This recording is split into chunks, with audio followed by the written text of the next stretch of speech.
11వ వచనంలో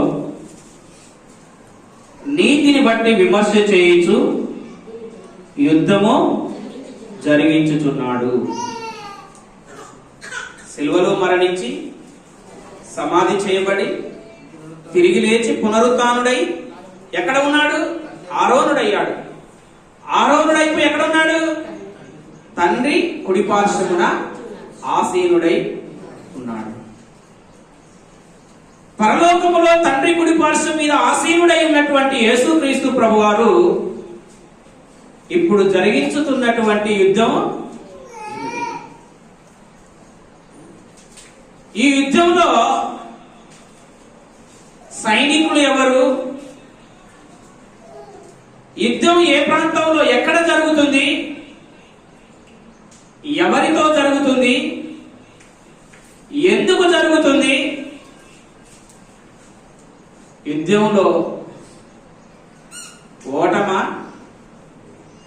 గెలుపా, అపజయమా, విజయమా? ఒకసారి మనం ముందుకెళ్ళి తెలుసుకోవాలి.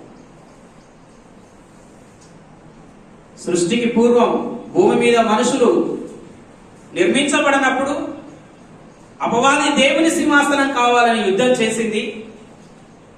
పాతాళంలో బంధించబడ్డది. సృష్టి నిర్మాణం జరిగిన తర్వాతకి వదిలిపెట్టబడ్డాడు, భూమి మీదకి వచ్చాడు. యేసుక్రీస్తు శిలువ మరణం తర్వాత మరలా పరలోకం పోతే పరలోకం అంతటా 12వ అధ్యాయంలో అంటాడు ప్రకటన గ్రంథంలో, అంతటా పరలోకమందు యుద్ధము జరిగెను. అపవాదిగాడు ఎవరితో యుద్ధం చేశాడు? మికాయేలు దూతలు కలిసి అపవాది దూతలతో యుద్ధం చేశాడు. అప్పుడు అపవాది ఎక్కడ పడద్రోయబడ్డాడు?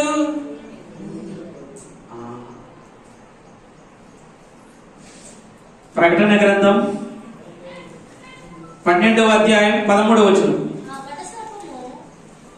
ఆ ఘట సర్పము తాను భూమి మీద పడద్రోయబడి ఉండుట చూచి ఆ మగ శిశువును కనిన స్త్రీని హింసించెను. చాలు. ఘట సర్పము అంటే ఎవరు? సాతాను. మనం పైన చూస్తే ఉంటది. ఎక్కడ? 7వ వచనంలో, 8వ వచనంలో ఉంటది. ఘట సర్పము దాని దూతలు యుద్ధము చేసిరి గాని 9వ వచనం చూడండి. సర్వలోకమును మోసపుచ్చుచు అపవాది అని సాతాను అని పేరు గల ఆది ఘట సర్పము మహాఘట సర్పము పడద్రోయబడెను. ఘట సర్పం అంటే ఎవరు? సాతాను, అపవాది, ఘట సర్పము, ఆది, మహాఘట సర్పం. ఇన్ని పేర్లు ఉన్నాయి వానికి. ఎక్కడ పడద్రోయబడ్డాడు వీడు? భూమి మీద పడద్రోయబడ్డాడు. ఎప్పుడు? యేసుక్రీస్తు ప్రభువారు సిలువలో మరణించిన తర్వాతకి పరిశుద్ధుల మీద నేరం మోపడానికి పరలోకానికి వెళ్ళాడు. అప్పుడు పరలోకంలో నేరం మోపే ఆస్కారం లేదని దేవదూతలు మికాయేలు సమూహము యుద్ధం చేసి కింద పడద్రోయబడ్డాయి. భూమి మీద పడద్రోయబడ్డప్పుడు వాడు కోపంతో వచ్చి ఎవరిని హింసిస్తున్నాడు? మగ శిశువును కన్న స్త్రీని హింసిస్తున్నాడు. స్త్రీ ఎవరు? సంఘం. స్త్రీ ఎవరు? సంఘం హింసిస్తున్నాడు. ఎందుకు? అక్కడ ఉన్నది తనకు సమయం కొంచెమే ఉందని. ఇంతకు ముందు అయితే సుడిగాలి పర్యటన, భూమి అంతా తిరిగేది, భూమి మీద అటు ఇటు తిరిగేది, దేవుని దగ్గరికి పోయేది, నేరాలు మోపేది. ఇప్పుడు పరలోకానికి పోయే అవకాశం లేదు. ఎవరికి శ్రమ? ఇప్పుడు భూమి మీద ఉన్నటువంటి వాళ్ళకి శ్రమ. ఎందుకు? జాగ్రత్తగా ఉండాలి. భూమి మీదకి వచ్చి ఎవరిని హింసిస్తున్నాడంటే సంఘాన్ని హింసిస్తూ ఉన్నాడు. మరి సంఘాన్ని హింసిస్తే యేసుక్రీస్తు ప్రభువారు ఊరుకుంటారా? ఒక ఆయన సంఘాన్ని హింసించాడు. అపోస్తల కార్యం 9వ అధ్యాయంలో సౌలు అనబడిన ఒక వ్యక్తి ఎవరు నివసిస్తున్నాడు? భూమి మీద ఉన్న సంఘాన్ని హింసిస్తున్నాడు. ఆయన సంఘాన్ని హింసిస్తుంటే శ్రమ ఎవరికి కలుగుతుంది? పరలోకంలో ఉన్న క్రీస్తు కలిగింది. దారి కడ్డం వచ్చాడు. సౌలా సౌలా నన్నెందుకు ఇలా? ప్రభువా నీవు ఎవడవు? సంఘాన్ని హింసిస్తున్నాడు అంటే ఈ అపవాదిగాడు సంఘాన్ని హింసిస్తున్నాడట. మరప్పుడు దేవుడు సంఘాన్ని హింసిస్తున్న అపవాదితో యేసుక్రీస్తు ప్రభువారు జరిపేదే యుద్ధం. అపవాది భూమి మీద పడవేయబడ్డది. వానికి కొంచెమే సమయం అంటే ఎంత సమయము? యేసుక్రీస్తు రాకడతో క్రీస్తు ఆగమనం, అపవాది అంతం. కాబట్టి తనకు సమయమే కొంచెమే ఉందని పగ తీర్చుకోవడానికి ఎలా వస్తున్నాడంటే పేతురు గారు దీన్ని రాస్తున్నారు. పేతురు రాస్తున్న మొదటి పత్రిక 5వ అధ్యాయం 8వ వచనంలో ఏమని రాస్తున్నాడు? చదవండి. 5వ అధ్యాయం 8వ వచనం. నిబ్బరమైన బుద్ధి గలవారై మెలకువగా ఉండండి. మీ విరోధి అయిన అపవాది గర్జించు సింహం వలె ఎవరిని మృంగుదునా? కోపం. సింహం ఎప్పుడు గర్జిస్తుంది? ఎప్పుడు గాండ్రిస్తుంది? కోపంలో ఉన్నప్పుడు. ఎందుకు? అపవాది దూతలు పరలోకంలో దేవదూతలతో గెలవలేకపోయాయి. మొదటి యుద్ధం దేవదూతలతో చేశారు, గెలవలేకపోయారు. రెండవసారి యుద్ధం మికాయేలు సైన్యం అపవాది సైన్యంతో యుద్ధం జరిగింది, గెలవలేకపోయారు. ఇప్పుడు యుద్ధం దేవదూతలతో అపవాదితో కాదు. అపవాది సైన్యం పరిశుద్ధులు, అపవిత్రాత్మలు క్రీస్తు సైనికులు. భూమి మీద జరుగుతున్న యుద్ధం. ఎక్కడ ఉన్నాడు వీడు? ఎక్కడ విశ్రమించుతున్నాడు? ఎఫెసీయులకు రాసిన పత్రిక 6వ అధ్యాయం.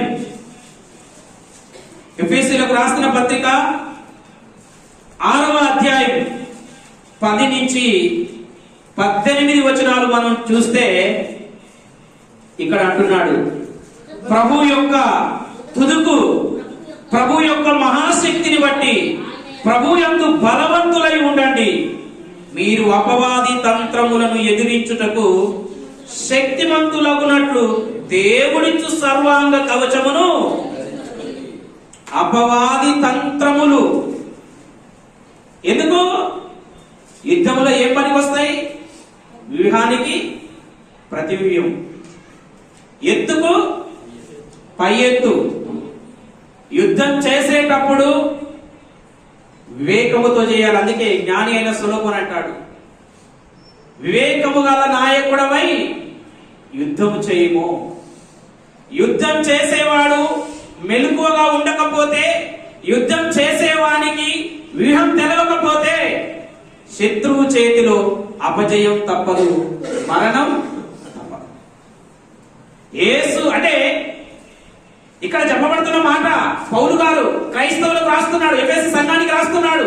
ప్రభువు యొక్క మహాశక్తిని బట్టి ఆయన యందు బలవంతులై ఉండండి, అపవాది తంత్రములను ఎదిరించుటకు. కుతంత్రాలు తక్కనివాడు యుద్ధములో నిన్ను పడగొట్టడానికి వాడు ఎన్ని మాయోపాయాలైనా పన్నాగం చేస్తాడు వాడు. చూడండి, సర్వాంగ కవచం. సర్వాంగ కవచం అంటే అంగం, అంటే మన శరీరములో ఉన్న ప్రతి అవయవాలకు ఏం చేసుకోవాలి? కవచాలను ధరించుకోవాలి.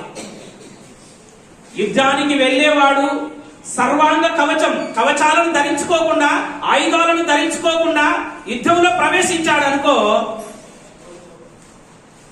శత్రువు ఏ పక్క నుంచైనా ఆయుధాన్ని సంధిస్తాడు. ఇక్కడ చూడండి, ఏలైనగా మనము పోరాడునది శరీరులతో కాదు, కానీ ఎవరితోనట? అంధకార సంబంధులకు లోకనాథులతో, ఆకాశ మండలమందున్న దురాత్మల సమూహము. ఎక్కడ ఉంది ఈ దురాత్మల సమూహం? ఇప్పుడు భూమి మీద. ఆకాశ మండలమందున్న దురాత్మల సమూహము. మనము పోరాటం చేసేది ఎవరితో కాదు? శరీర సంబంధమైన శత్రువులతో కాదు, శరీర సంబంధమైనటువంటి యుద్ధము కాదు, శరీర సంబంధమైన హత్య కాదు, శరీర సంబంధమైన ఆయుధాలు కాదు. అంటున్నాడు ఆ దురాత్మల సమూహం. ఇక్కడ ట్విస్ట్ ఏంటంటే, మనమేమో ఆటికి మనం కల్పిస్తాం కానీ అవి మనకు. ఇప్పుడు ఇద్దరు కనపడే వ్యక్తులు యుద్ధం చేస్తే కొట్టుకోవచ్చు. నా కళ్ళకు గంతలు కట్టి నీ కళ్ళకు గంతలు లేకుండా తన్నుకు యుద్ధం చేద్దామంటే ఎవడు గెలుస్తాడు? అపవాదిగానికి మనం కనిపిస్తాం, మన కంటికి వాడు. మరి యుద్ధం చేయాలి ఎట్లా? అందుకే వాడు కనిపించడు కనుక ఎవడు లేడని 3 పూటలు తిని మన పనులు మనం చేసుకుంటున్నాం. మన శత్రువు కనిపిస్తలేడు, అది అపవిత్రాత్మ, దురాత్మ. మనమేమనుకుంటున్నాం? ఇంటి పక్కనతో గాని లేకపోతే మన బంధువులలో గాని భూమి మీద ఉన్న ఎవడో ఒకడు శత్రువుగా ఒక మాట కానో ఒక పని కానో దేనికన్నో పోరాటం వస్తే, యుద్ధం జరిగితే కర్ర పట్టుకోనో కత్తి పట్టుకోనో పోలీస్ స్టేషన్కి వెళ్ళో మన బంధువులను పిలుచుకోనో తన్నులు ఆడుకుంటాం. ఎందుకంటే వాడు కనిపిస్తుండు, మనం కనిపిస్తున్నాం. వాడా నేనా సత్యం చూసుకుందాం రారా నా కొడగానంటాం. కానీ దురాత్మ వీడు కనిపించట్లేడు కాబట్టి వీడితో నువ్వు యుద్ధం మానేసినవు. కనిపించే వ్యక్తులనే నువ్వు శత్రువులుగా చిత్రీకరించుకొని నా బతుకంతా శత్రువులే అనుకుంటావు. నా బ్రతుకంతా శత్రువులే అనుకుంటావు. అసలు శత్రువు మనం దేవుడి ఇక్కడ ఏం రాయిస్తున్నాడు? మనము పోరాటం చేసేది శరీరము ఉన్నటువంటి వ్యక్తులతో కాదు, దురాత్మల సమూహం. వాడు నీ దగ్గరికి వచ్చేంత వరకు, నీ మనసులోనికి వచ్చేంత వరకు, నీ హృదయంలోనికి వచ్చేంత వరకు, వాని గుణపం నీ గుండెల్లో దిగేంత వరకు వాడు శత్రువు అన్న సంగతి తెలియదు. తర్వాత కంటది సాతాను గడి దెబ్బ కొట్టిండే మమ్మల్ని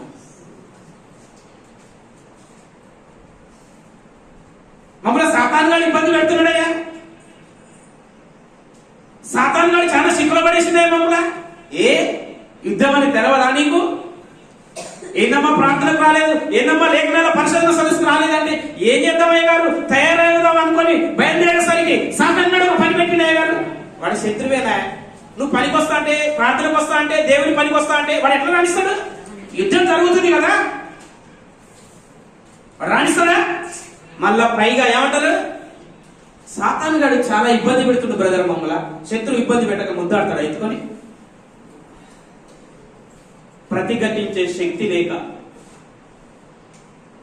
యుద్ధం చేతగాక, యుద్ధంలో ఉన్నావన్న సంగతి తెలవక నిద్రలోనే కాలం గడుపుతున్నామన్నమాట. అందుకేమన్నాడు? నిలబడండి అన్నాడు. అపవాదిని ఎదురించుటకు శక్తిమంతులు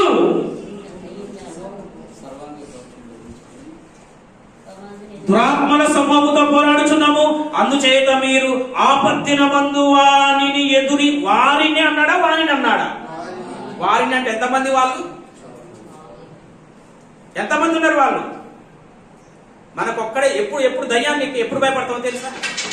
ఏమంటది? నేను పోవాలి, నన్ను వదిలిపెట్టి. యాడికి? నేను అక్కడి నుంచి వచ్చిన, ఎక్కడి నుంచి? సమాధి తోటల నుంచి వచ్చిన. ఇక ఇప్పుడు భయపడతామో మా ఉదయం పడితే దయ్యం మాట్లాడుతుంది కదా, ఇక అప్పుడు కనిపిస్తుంది. అప్పుడు మాత్రమే భయపడతాం. అసలు దయ్యం ఏంటో తెలుసా? అది నీతో ఏం చేస్తుందో తెలుసా? ఈ యుద్ధ రంగంలో నువ్వేం చేస్తున్నావో తెలుసా? అసలు పోరాటం అన్న సంగతి క్రైస్తవులకు తెలియదండి. ఏం తెలుసు? పోరాటం అంటే కర్ర పట్టుకొని, కత్తి పట్టుకొని, గుణపం పట్టుకొని తన్నుకున్నదే పోరాటం వీళ్ళ దృష్టిగా. అసలు క్రైస్తవునికి పోరాటం తెలవకపోవడం వలనే అపజయం పాలైపోతున్నారు. చూడండి, ఎదురించుటకు సమస్తమును నెరవేర్చిన వారై నిలువబడుటకు శక్తిమంతులగునట్లు దేవుడించు సర్వాంగ కవచము ధరించుకొనుడి. ఏలగనగా మీ నడుమునకు సత్యమనే దట్టి, నీతి అనే మైమర్పు, పాదములకు సమాధాన సువార్త వలనైన సిద్ధ మనసనే జోడు నిలువబడుడి. ఇవన్నీ గాక విశ్వాసం అనే డాలు దుష్టుని అగ్నిబాణములను ఆర్పుటకు శక్తిమంతులగునట్లు రక్షణ అనే శిరస్త్రాణము, వాక్యం అనే ఆత్మ ఖడ్గము. చూసావా ఏంటంట? సర్వాంగ కవచము, దట్టి, మైమర్పు, జోడులు, డాలు, శిరస్త్రాణం, ఖడ్గం. ఉన్నాయా మీకు ఎవరికన్నా ఇక్కడ? ఇవి ఉన్నాయా ఎవరికన్నా మీకు? ఏ కనిపిస్తలేవే? యుద్ధ సైనికుడు ఏం ధరించాలి? కవచము, దట్టి, మైమర్పు, జోడులు, డాలు, శిరస్త్రాణం, ఖడ్గం. అవన్నీ ఏం లేవే మీ దగ్గర?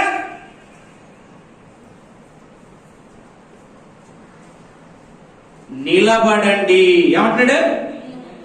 నిలబడండి. నిలబడండి అని అంటున్నాడు. చూడండి, 2-3 సార్లు అన్నాడు నిలబడండి, నిలబడండి. యుద్ధంలో ఎవరు నిలబడతాడు? నిలవబడుటకు యుద్ధములో నిలబడగలవాడు ఎవడు? మనము పాత నిబంధన గ్రంథంలో ఇశ్రాయేలీయుల సామ్రాజ్యం అంతా కూడా శరీర ప్రకారమైన యుద్ధం చేశారు ఇశ్రాయేలీయులు. దేవుడు అబ్రాహాముకు వాగ్దానం చేయబడిన కానాను వాగ్దాన భూమిని స్వతంత్రించుకోవడానికి ఎన్ని దేశాలతో యుద్ధం చేశారు? ఎన్ని దేశాలతో యుద్ధం చేసి కానాను దేశము యొక్క సరిహద్దులను వారు విస్తరించుకున్నారు. అది శరీర ప్రకారంగా చేసిన యుద్ధం. అది శరీర ప్రకారమైన భూమి మీద ఉన్న కానాను అనే వాగ్దానం చేయబడ్డది, వాగ్దాన భూమి. మరి మనకు ఏంటి? మనం ధరించుకునే ఆయుధాలు, మనం చేసే యుద్ధం ఏంటి? ఈ యుద్ధము, ఈ ఆయుధాలు కంటికి కనిపించవు. కంటికి కనిపిస్తున్నాయా? ఆయుధాలు కంటికి కనిపిస్తున్నాయా? ఆయుధాలు కంటికి కనిపించట్లేదంటే జరిగే యుద్ధం కూడా కంటికి కనిపించదు. జరిగే యుద్ధము కూడా కంటికి కనిపిస్తలేదు అంటే యుద్ధం మారిందంటే ఆయుధాలు మారినాయి. ఆయుధాలు యుద్ధము మారినాయి అంటే మన శత్రువు కూడా అదృశ్య వినాశ శక్తి. అదృశ్య వినాశన శక్తితో దృశ్యమైన వాళ్ళము మనము. అందుకే యేసు ప్రభు వారు ఒక మాట అంటాడు. యేసు ప్రభుని సిలువ వేసేటప్పుడు యేసు ప్రభు వారు ఒక మాట అంటాడు. యోహాను సువార్త 18వ అధ్యాయం 33వ వచనం నుంచి 35వ వచనం 38వ వచనం వరకు ఆలోచన చేస్తే అక్కడ చెప్పబడిన మాటలు చూడండి. యేసుక్రీస్తు ప్రభు వారికి పిలాతుకు సంభాషణ జరుగుతుంది. అక్కడ పిలాతు అడుగుతున్నాడు యేసు ప్రభుని, ఏమని? యూదుల రాజువు నీవేనా అని యేసు ప్రభుని అడగగా యేసు ప్రభు అంటున్నాడు, నీవు అడుగుతున్నావా లేకపోతే ఎవరన్నా అడగమన్నారా నిన్ను? అప్పుడు పిలాతు ఏమంటున్నాడు? నీ స్వజనులు ప్రధాన యాజకులు నాకు అప్పగించారు.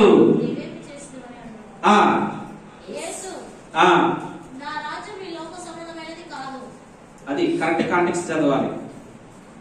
ఏంటట? నా రాజ్యము ఈ లోక సంబంధమైన రాజ్యము. నేను రాజునన్న మాట వాస్తవమే. నేను రాజునన్న మాట వాస్తవమే. నా రాజ్యం ఈ లోక సంబంధమైనది కాదు. ఆ నేను యూదులకు అప్పగింపబడకుండా ఉండడానికి నా సేవకులు కత్తి పట్టుకొని ఆయుధాలు పట్టుకొని పోరాటం చేసేవారు. ఆఖరికి ఆగలేక పేతురు ఏం పట్టాడు? కత్తి పట్టాడు. యేసుప్రభు ఏమన్నాడు? నాది శరీర ప్రకారమైన యుద్ధం కాదు నాయన, కత్తులొద్దు. మనం శరీరంతో చేసే యుద్ధం కాదు పేతురు. నీ కత్తి తిరిగి ఎక్కడ పెట్టు? వరలో పెట్టు. కత్తి పట్టుకొని యుద్ధం చేస్తే లోక సంబంధమైన యుద్ధం కత్తులతోని, ఈటెలతోని, బడిసెలతోని, బాణాలతోని జరుగుతుంది. మనది లోక సంబంధమైన యుద్ధం కాదు నాయన, నువ్వు కత్తి పట్టడానికి. మరి ఏం పట్టాలి ప్రభా? సమయం వచ్చినప్పుడు నీకు ఆయుధాన్ని ఇస్తా, కత్తి తిరిగి వరలో పెట్టేసేయాలన్నాడు. అంటే ఈ లోక సంబంధమైనది రాజ్యం కానప్పుడు యుద్ధము కూడా ఈ లోక సంబంధంగా యుద్ధం జరిగినట్టు మనకు జరుగుతుంది. ఈ లోక సంబంధంగా యుద్ధాలు ఎట్లా జరుగుతాయి? ఇశ్రాయేలు మీద అరబ్ కంట్రీస్ యుద్ధం వాళ్ళు చేస్తున్నాయి. ఎట్లా జరుగుతున్నాయి? ఇద్దరు కనిపిస్తున్నారు, బాంబుల మోత కదా. కానీ అదృశ్య శక్తితో నీవు యుద్ధం చేయాలి. దురాత్మల సమూహముతో నీవు యుద్ధం చేయాలి. దురాత్మల సమూహముతో నువ్వు చేయాలి, యుద్ధం చేయాలి. అందుకని ఈ ఆయుధాలన్నీ ధరించాలే. నీవు ఎవరివి? పౌలుకు తిమోతికి చెప్తుంటాడు. ఏమని? చూడండి, తిమోతికి రాసినటువంటి 2వ పత్రిక 2వ అధ్యాయం 3-4 వచనాలు. తిమోతికి రాసిన 2వ పత్రిక 2వ అధ్యాయం 3-4 వచనాలు. క్రీస్తు యేసు యొక్క మంచి సైనికుని వలె ఎట్లట? తిమోతి ఎవరి సైనికుడు? ఎవరి సైనికుడు అమ్మా? సైనికుడా పాస్టరా? సైనికుడా పాస్టరా? ప్రతి విశ్వాసి, ప్రతి సేవకుడు సైనికుడే. సైనికుడు అన్న సంగతి తెలియక సంకన బైబిల్ పెట్టుకొని అపవాది వేయుచున్న అగ్ని బాణాలను, ఆయుధాలను పసిగట్టలేక ఎక్కడ బలైపోతున్నారు అంటే, అపవాది చేతిలో, ఈ భూమి మీద పడ్డ అపవాది, కోపముతో రగిలిపోతున్న అపవాది, సింహం వలె గర్జించుతున్న అపవాది చేతిలో అది సులువుగా నేనేం చేస్తున్నా తెలుసా? చిక్కులు పెట్టేస్తుంది. హెబ్రీలకు రాసిన పత్రిక 12వ అధ్యాయంలో అంటాడు, సులువుగా చిక్కుల పెట్టు. ఎవడో చిక్కుల పెట్టేది ఏమంటారు తెలుసా? మళ్ళీ మనలో సిగ్గు లేకుండా అనుకునే బ్రదర్ అది చేస్తా అని అనుకునేది ఏది? సాతాను గాడు చేయించుతాడని తెలియడా నీకు? ఎక్కడ ఉంటాడు ఆడు? మనస్సులో ఉంటాడు. ఎక్కడ ఉంటాడు ఆడు? వాడి పని ఏంటి? వాడు ఏం చేస్తాడు? డైరెక్ట్ గా వచ్చి నువ్వు చెయ్యి అని చేతులు పట్టుకొని చేపిస్తాడా? సిగరెట్ తాగు అని జేబుది సిగరెట్ తీసి నోట్లో పెట్టి అగ్గిపుల్ల గీసి నోట్లో అంటిస్తాడా? సీసా మూత తీసి గ్లాసులో పోసి నోట్లో పెడతాడా? వాడు చేసే పని ఏంటి?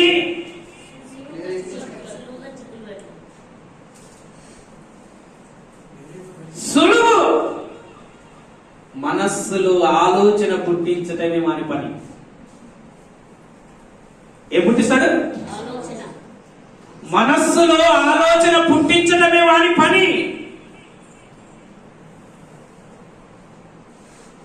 పెద్ద మోగు ఉచ్చులో పడ్డా దాన్ని ఉచ్చు తీయొచ్చు. పెద్ద తాడు పురిపోస్తా చిక్కుపడ్డా చిక్కు తీయొచ్చు. వెంట్రుక దారం చిక్కుపడితే తీస్తావా? దాన్ని కూడా దిగొచ్చునేమో. పాపం అనే చిక్కులో నువ్వు పడితే నువ్వు తీయలేదు, నీ నుంచి కాని పని. వలలో పడ్డంత వరకు మనకి తెలియదు, చేపకు తెలియదు పాపం. వలలో పడ్డాక కొట్టుకుంటది. ప్రతి క్రైస్తవుడు ఒక సైనికుడు. సైనికుడు ఎలా ఉండాలి? సైనికుడి పనేంటి? పోరాటం. యోగు అంటాడు అందుకే 7వ అధ్యాయం 1వ వచనములో, నరుల కాలము యుద్ధ కాలము ఆదా.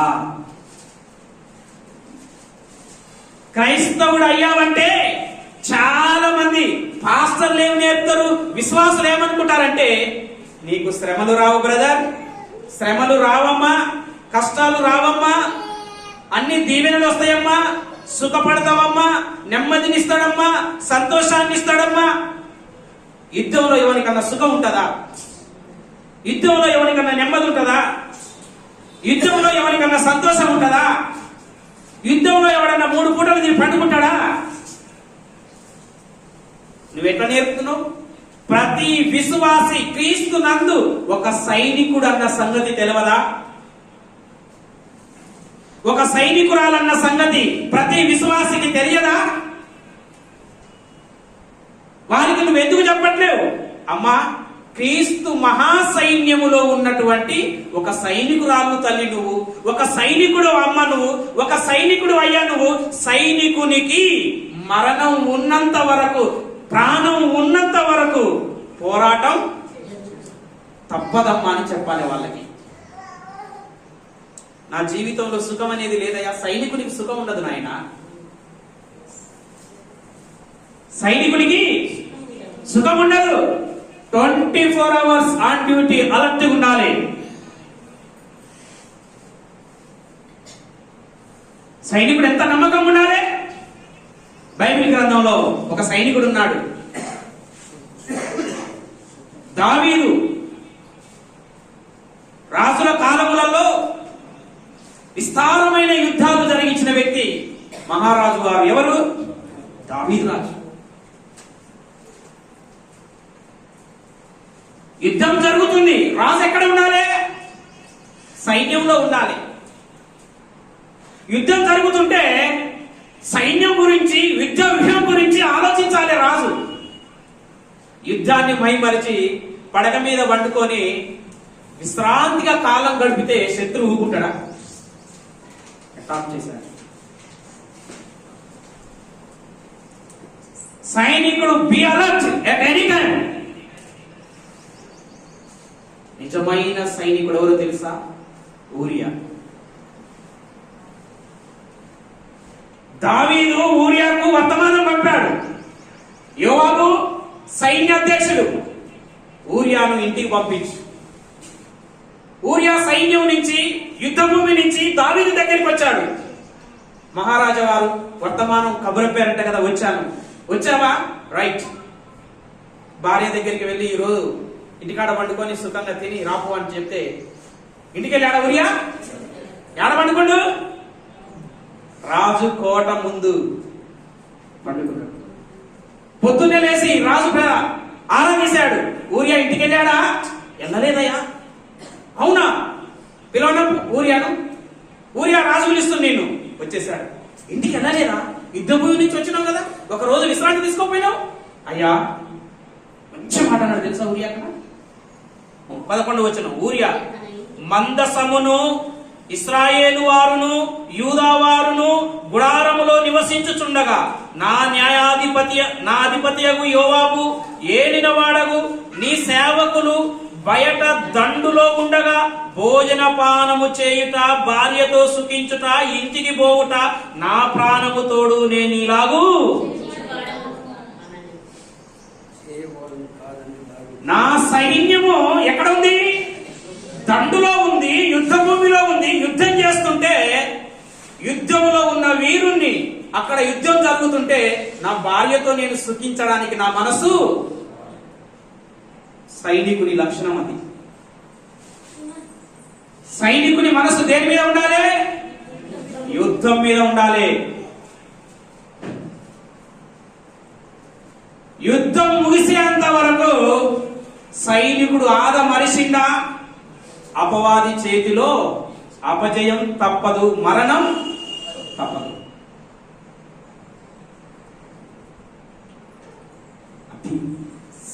క్రీస్తు యేసు యొక్క మంచి సైనికుని వలె, మంచి సైనికుడు, మంచి సైనికుడు, మంచి సైనికుడు ఎవరు మెచ్చుకుంటాడు? సైన్యాధిపతి. ఎవరైనా పరలోకంలో ఈ యుద్ధాన్ని జరిగించేది ఎవరు? అసలైన జిహాదు ఇది. జిహాద్ అనే పేరు మీద మనుషులను ప్రత్యక్షంగా నరకడం, కొయ్యడం కాదు. జిహాద్ అంటే పవిత్ర యుద్ధం. పవిత్ర యుద్ధం అంటే ఆధ్యాత్మికంగా అపవాది సైన్యానికి, ఆధ్యాత్మికంగా క్రైస్తవ పరిశుద్ధులకు జరుగుతున్న యుద్ధమే పవిత్ర యుద్ధం. ఇది జిహాద్ అంటే. ప్రత్యక్షంగా మనుషులను నరికే యుద్ధం కాదు. ఈ సైనికుని నువ్వు పోరాడాలి. ఎప్పటి వరకు పోరాడాలి?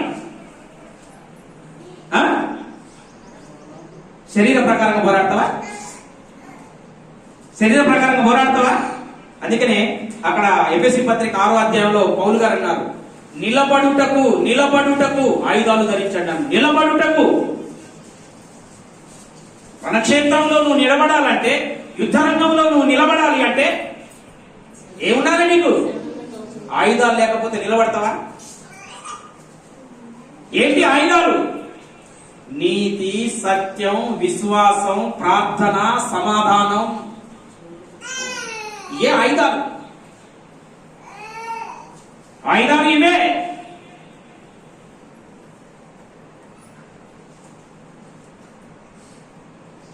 ఇంకొకటి, సాతాను సమాజం, వాడు అటాక్ చేసే విధానాలు.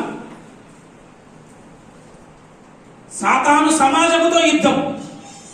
చదవండి ప్రకటన గ్రంథం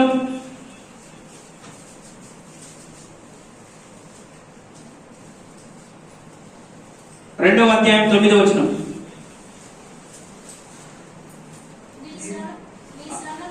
నీ శ్రమను, నీ దరిద్రతను అయినను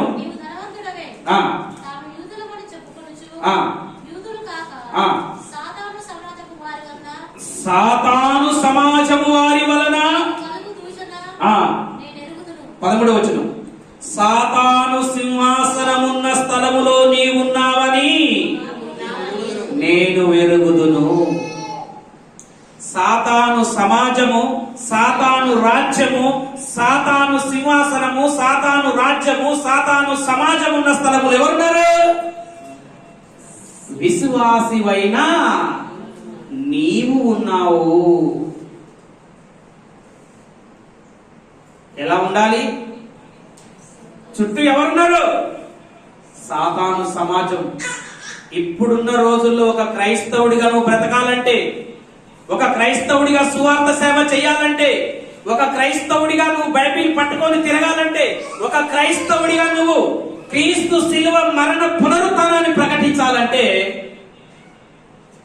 సాతాను గాడు సింహాసనం వేసుకొని కూర్చున్నాడు ఇంటి బయట. పాస్టర్ గారు బైబిల్ పట్టుకొని ఎప్పుడు బయలుదేరుతాడని.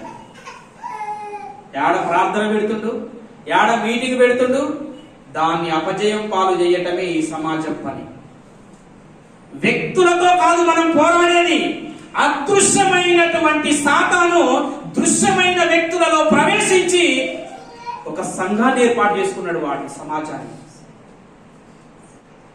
వ్యక్తులతో యుద్ధం చేయవద్దు, వ్యక్తిలో ఉన్న సాతానుతో యుద్ధం చేయాలి.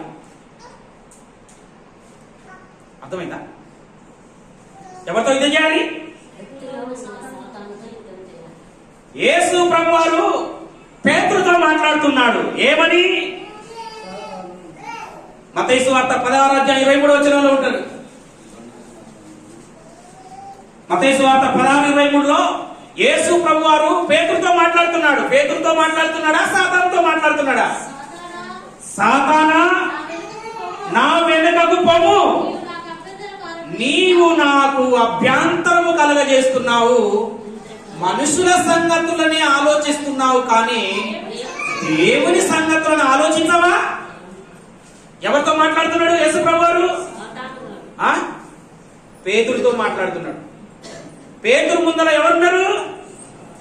యేసు ప్రభు ముందర ఎవరున్నారు? పేతురున్నాడు. మనుష్య కుమారుడు మనుషుల చేతికి అప్పగింపబడతాడు, వారు ఆయనను చంపుతారు, మూడవ దినాన ఆయన తిరిగి లేస్తాడని యేసు ప్రభు అంటే పేతురు ఏమన్నాడు? ప్రభు, అది నీకు సంభవింపకుండునుగా. అంటే దాని అర్థం నువ్వు చావకూడదు, నువ్వు చావదు ప్రభు, మాతో ఉండు ప్రభు, నేను చావడానికి వచ్చిన అని యేసు ప్రభు. చావద్దు అని పేతురు అంటే యేసు ప్రభు అంటున్నాడు, సాతానా. మాట్లాడింది పేతురా సాతానా? మాట్లాడింది పేతురా సాతానా? పేతురు మాట్లాడాడు. మరి యేసు ప్రభు ఎవరిని మెన్షన్ చేస్తున్నా అక్కడ? పేతురు నా ఇంకా అనొచ్చు కదా.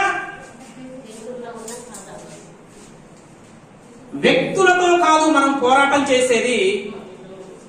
ఎవరితో పోరాటం చేయాలి? యేసు ప్రభువారు పేతురు నా ఇంకా అనలే, సాతానా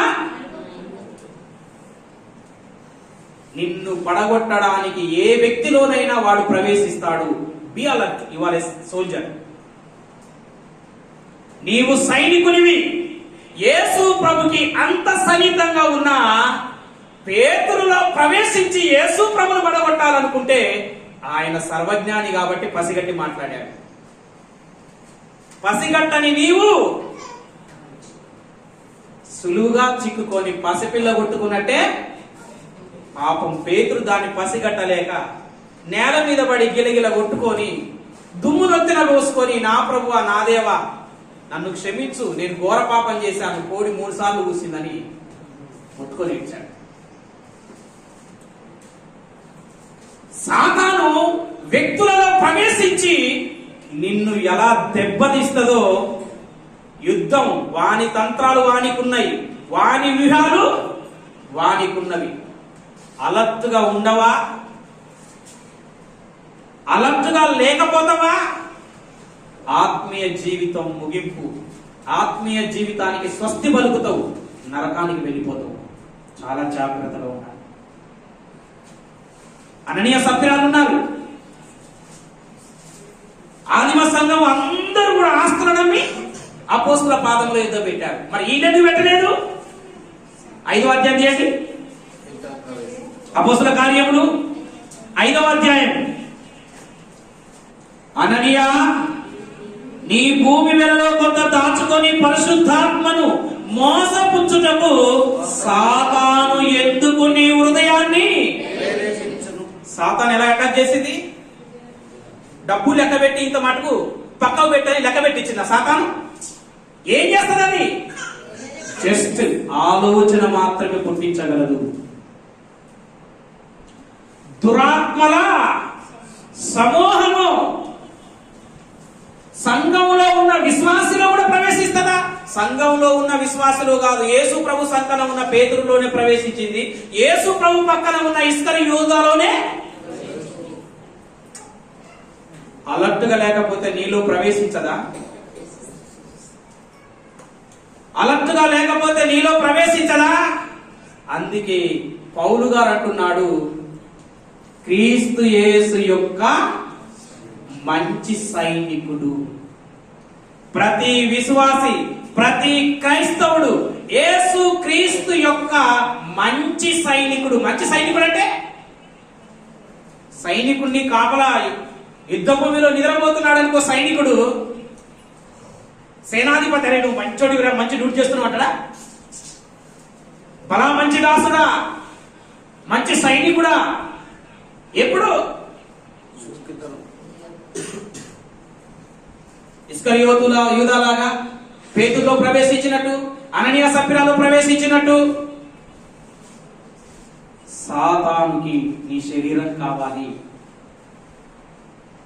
మోసే జన్మించినప్పుడు యూదా పత్రిక 1వ అధ్యాయం 9వ వచనం, అపవాది ఎవరి కోసం యుద్ధం చేస్తుంది? ఎవరి కోసం వాదిస్తుంది? అయితే ప్రధాన దూత అయిన మికాయేలు అపవాదితో వాదించుచు, మోషే యొక్క శరీరము అపవాదికి అవసరమా?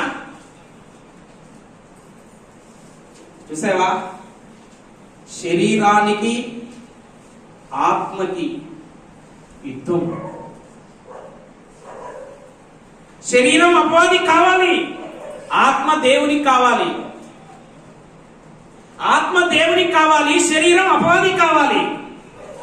శరీరం కోసం అపవాది యుద్ధం చేస్తుందండి.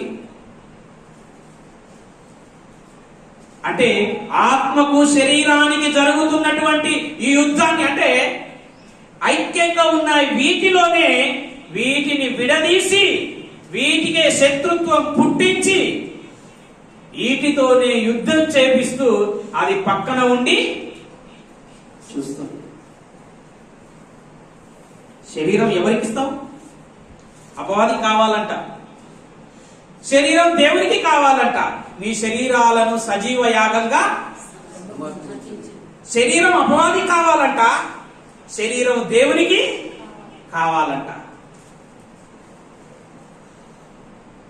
పరలోకంలో 2 సార్లు దేవదూతలతో యుద్ధం చేసి ఓడిపోయిన అపవాది భూమి మీద ఎవరితో యుద్ధం చేస్తున్నాడు అంటే, ఎవరితో చేస్తున్నాడు? పరిశుద్ధులతో, సంఘస్థులతో ఏం చేస్తున్నాడు? యుద్ధం చేస్తున్నాడు. అందుకోసమే పౌలు గారు అంటారు రోమా పత్రికలో, ఏమంటాడు? మన యుద్ధోపకరణములు శరీర సంబంధమైన యుద్ధోపకరణములు కావు. కానీ ఏ యుద్ధోపకరణములంట? దేవుని యోదట దుర్గములను పడద్రోయగలంత శక్తి గలవి. సరే, ఆ మాట చదువుతున్నారా? కొరింథీ పత్రిక 2వ పత్రిక 10వ అధ్యాయం. కొరింథీ పత్రిక 2వ పత్రిక 10వ అధ్యాయం 3-4 వచనాలు. మేము శరీరదారులమై నడుచుకొనుచున్న ప్రకారము శరీర ప్రకారము యుద్ధము చెయ్యము. మన యుద్ధం ఎలా చేయము? మనం శరీర ప్రకారంగా యుద్ధం చేసేటోళ్ళమా? మనం శరీర ప్రకారంగా యుద్ధము చేయము. మా యుద్ధోపకరణములు శరీర సంబంధమైనవి. మనం ఎఫెసీ పత్రికలు చూసాం. మనం యుద్ధం చేసే మన ఆయుధాలు శరీర సంబంధమైన ఆయుధాలు.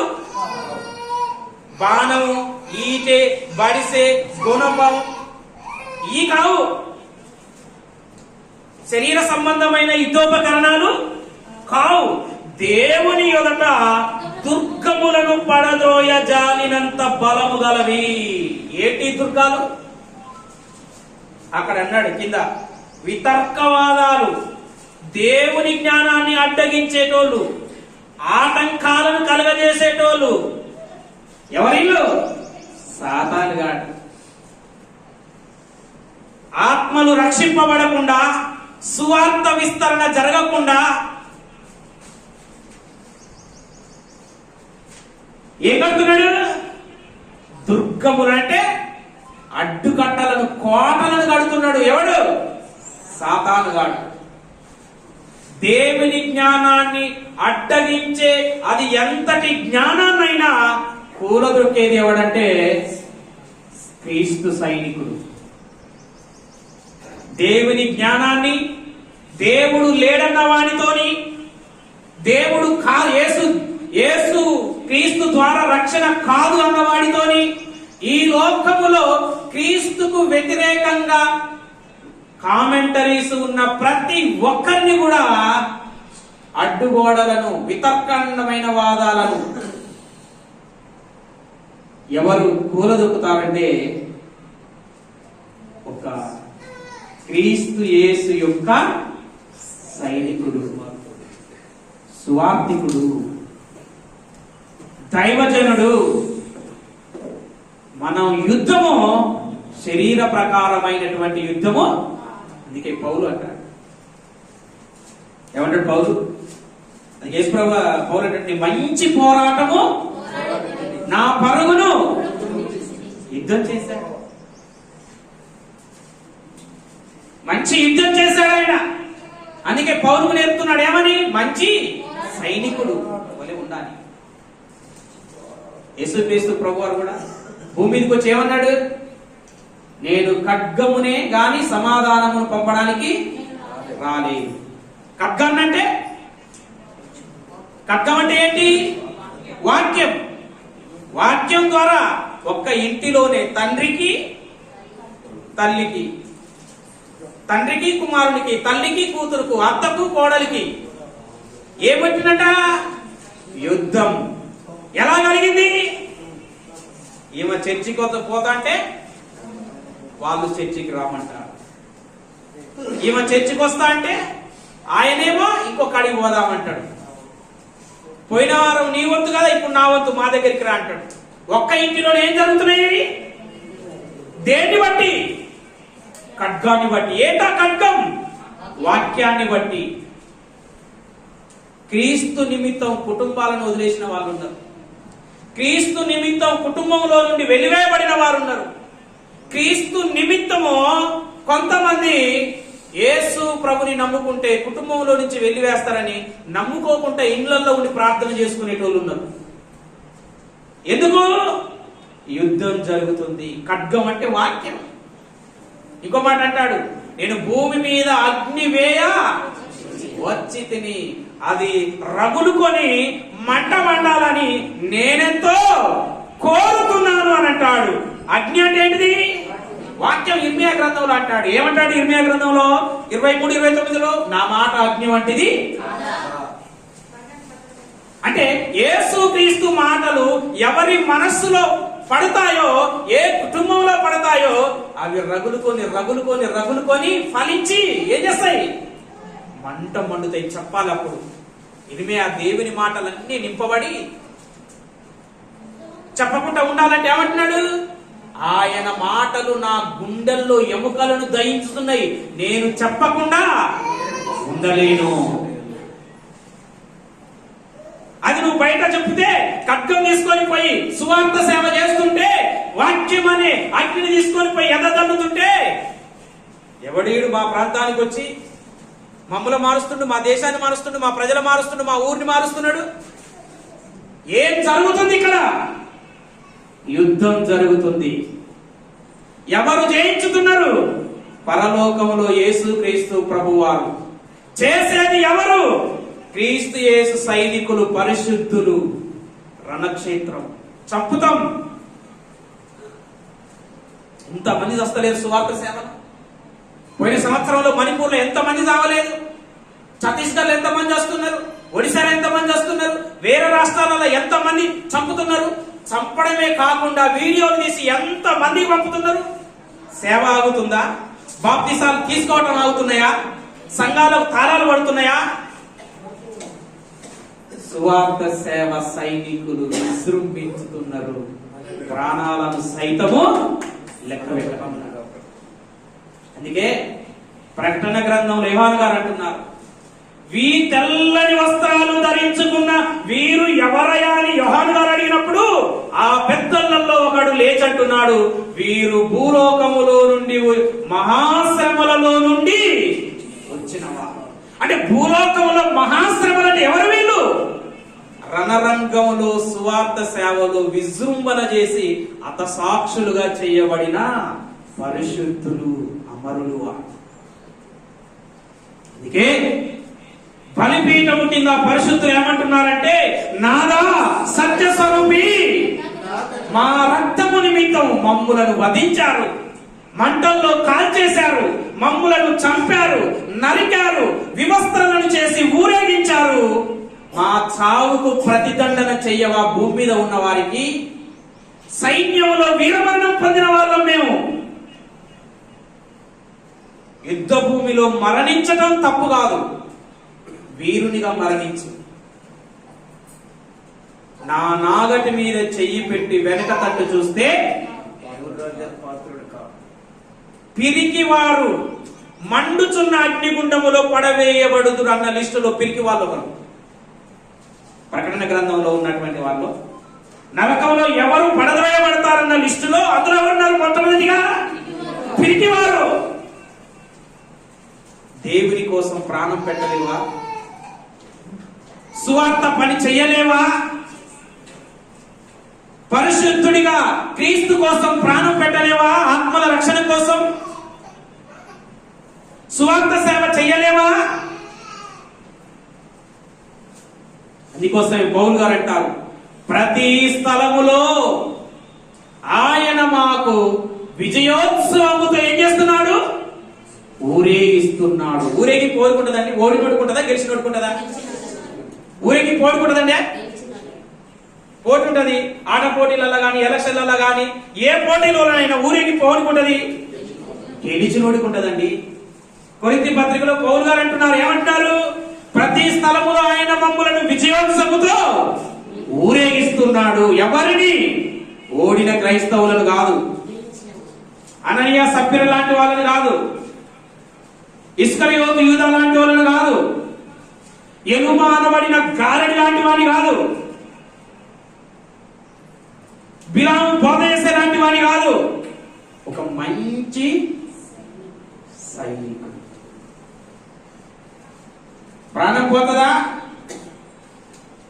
అమరుడవై, అసాక్షివై అమరుడవై అయిపోతాం. మీరు చూడండి, ఇంకా నేను కొన్ని చెప్పలేదు. ఒక మంచి సైనికునికి ఉన్న యుద్ధోపకరణాలలో, ఒక మంచి సైనికుడు ధరించిన ఆయుధాలలో తలకుంటవి, చేతులకుంటవి, మొత్తం ఫ్రంట్ భాగానికి అంతా ఆయుధాలు ధరించుకోవటం ఉంటది. వీపుకు మాత్రం ఆయుధాలు ఉన్నట్టు ఎక్కడ లేదండి. వీపుకు ఆయుధాలు ధరించినట్టుందా?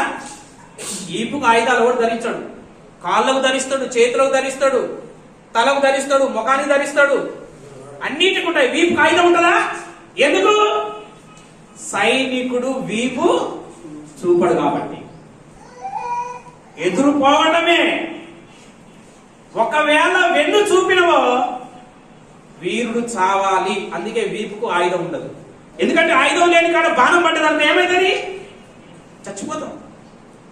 వీపు చూడవద్దు. సైనికుడు, వీరుడు ఎప్పుడు వెన్ను. అందుకే వెన్నుకు ఆయుధం లేదు. వెన్నుకు ఏ ఆయుధాన్ని ధరించాలి? వెన్ను చూపితే చావాలంతే.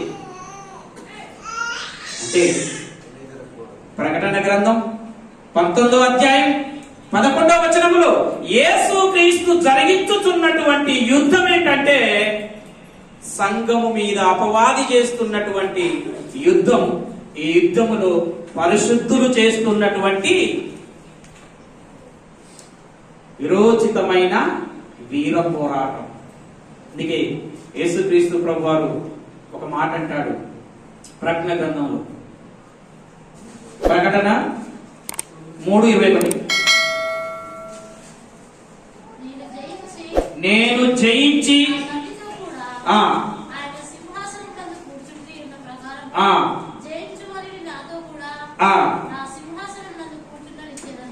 జయించిన వానికి కిరీటం, సింహాసనం.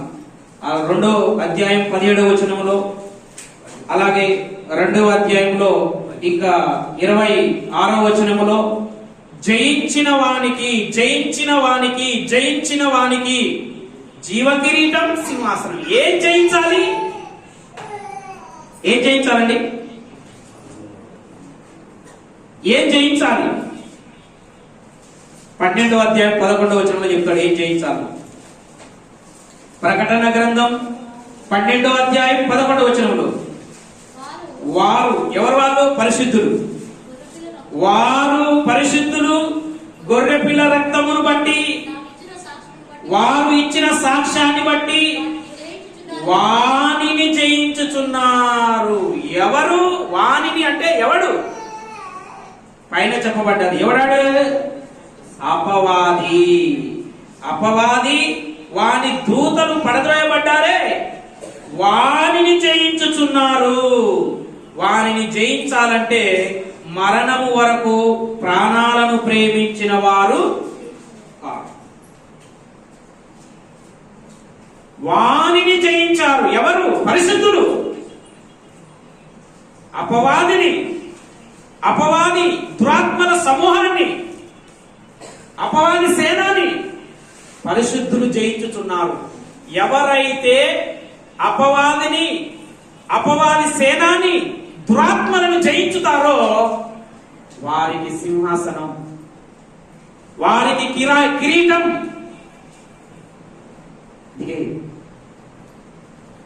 యుద్ధంలో ప్రవేశించేవాడు ఎవడైనా ప్రాణం మీద తీపి. అందుకే అక్కడ ఒక మంచి మాట రాయబడ్డది. ఎవరు జయించారంటే మరణము వరకు వారు తమ ప్రాణమును ప్రేమించిన వారు. అయ్యా, ప్రాణాన్ని ప్రేమించేవాడు ఎవడు కూడా యుద్ధం చేయలేడు. ప్రాణం మీద ప్రీతి ఉన్నవాడు ఎవడు కూడా సైన్యంలో చారడు. బ్రతికుంటే బలుసుకాలన్న తింటా ఇంటికాడ ఉండి మాత్రం సైన్యంలా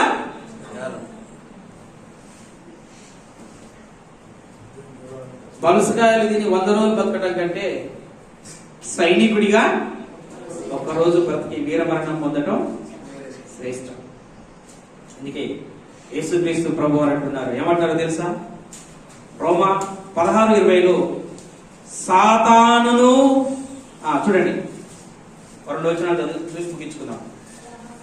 రోమా 16:20 సమాధానకర్తయగు దేవుడు సాతానును మీ కాళ్ళ క్రింద శీఘ్రముగా చితక దొక్కించును. ఈ యుద్ధం అంతిమంగా జరిగేది ఇదే. ఎవరైతే పరిశుద్ధత కలిగి అపవాది తంత్రాలను కుయుక్తులను కలిగి దేవుడిచ్చే ఆయుధాలను ధరించుకొని క్రీస్తు యేసు యొక్క మంచి సైనికునిలో విరోచితమైన పోరాటం చేస్తాడో ఆ పరిశుద్ధులు అంతిమంగా చేసేది ఏంటంటే అపవాదిని కాళ్ళ క్రింద వేసి చితక దొక్కుతారు. మనతో యుద్ధం చేయడానికి వచ్చాడు అపవాది.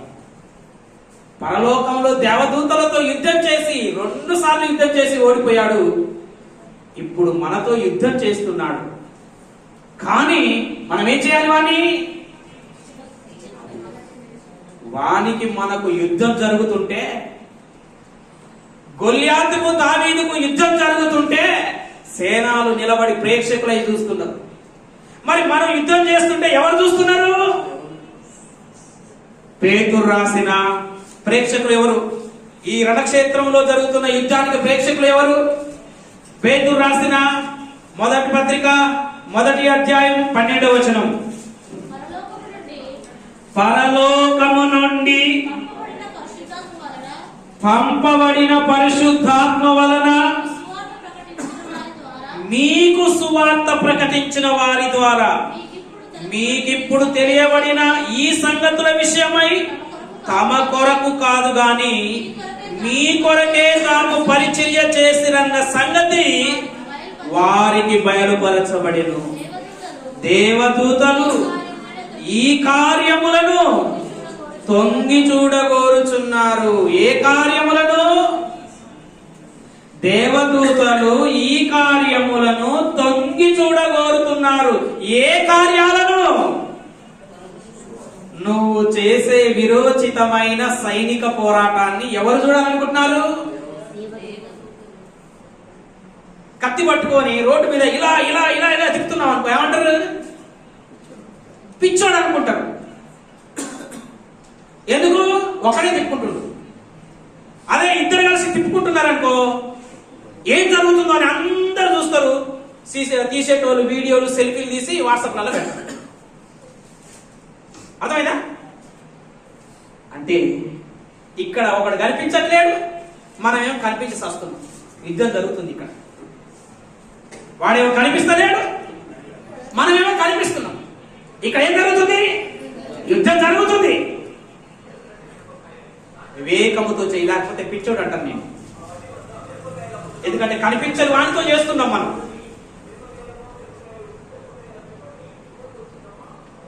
మనం యుద్ధ రంగంలో యుద్ధం చేస్తుంటే చంద్రపాల్ గారు గెలుస్తారా ఓడుతారా? జాన్ మార్క్ గారు గెలుస్తారా ఓడుతారా? కొర్నేలి గారు గెలుస్తారా ఓడతారా? ఈ సేవకులను ఎవరు చూస్తున్నారంట? యుద్ధరంగాన్ని. వికెట్ అవుట్ అయిపోయింది అనుకో, అపవాది సైన్యం దురాత్మల సమూహం సప్పట్లు కొడతాయి. పరిశుద్ధులు గెలిచిందనుకో, దేవదూతలు సప్పట్లు కొడతాయి. యుద్ధం జరుగుతుంది. ప్రేక్షకులు ఆకాశములో నుంచి తొంగి చూస్తున్నారు. మన విరోచితమైన పోరాటాన్ని చేస్తున్నారా? అయ్యగారి యోనాలాగా, ఓ ఈ నిద్రపోత, ఇది రణక్షేత్రమురా, యుద్ధం జరుగుతుంది, లే, యుద్ధం చేస్తావా? యోనాలాగా నువ్వు యుద్ధంలో నిద్రిస్తే అపవాది అగ్నిబాణాన్ని సంధిస్తాడు. నీ జీవితం స్మాష్, నరకానికి వెళుతాం అపవాదితో పాటు. మరణించేంత వరకు రణక్షేత్రంలో సువార్త సేవలో దేవుని పనిలో విశ్రమించి వీర మరణం పొందితే రక్షకుని మహాసైన్యానికి పేరు వస్తుంది. నువ్వు వెళ్తున్నావు అంటే, లాజరు చనిపోయినప్పుడు ఎవరు తీసుకుపోయారు? దేవదూతలు వచ్చి, నువ్వు ఇక్కడ విరోచితంగా పోరాడి మరో లోకానికి వెళ్తున్నావు అంటే దేవదూతలు నీకు స్వాగతం పలుకుతారు. ఎందుకంటే ఈయన భూలోకంలో మహాశ్రమల చేత యుద్ధము చేసి వస్తున్నాడు, స్వాగతం పలుకుతారు. నీ యుద్ధాన్ని బట్టి, నీ విరోచితమైన పోరాటాన్ని చూసి, నీ శౌర్యాన్ని చూసి పౌరుషము గలే విజృంభించుతుంటే, అందుకనే పౌలు గారు అంటారు, నిద్ర మేలుకొని పౌరుషము గలవారై పోరాడు. పాపముతో పోరాటం. ఎబ్రీ పత్రిక 12:4 అంటారు, రక్తము కారునంతగా దేంతో పోరాటం? పాపముతో.